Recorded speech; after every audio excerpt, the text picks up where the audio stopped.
করেন।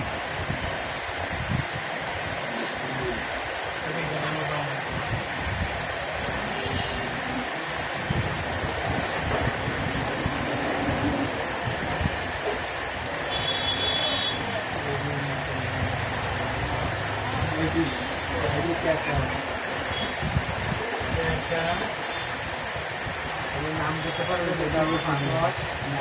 নাম নিয়ে আসতে পারবে নাম দিয়ে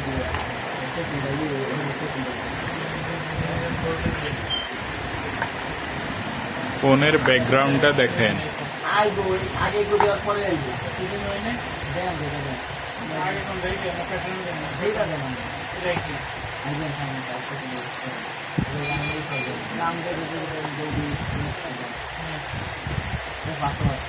নাম্বার 6 থেকে 16 সংখ্যা দেওয়া হলো নাম্বার সামনের সাইড ওপেন করেন নবেন। আমার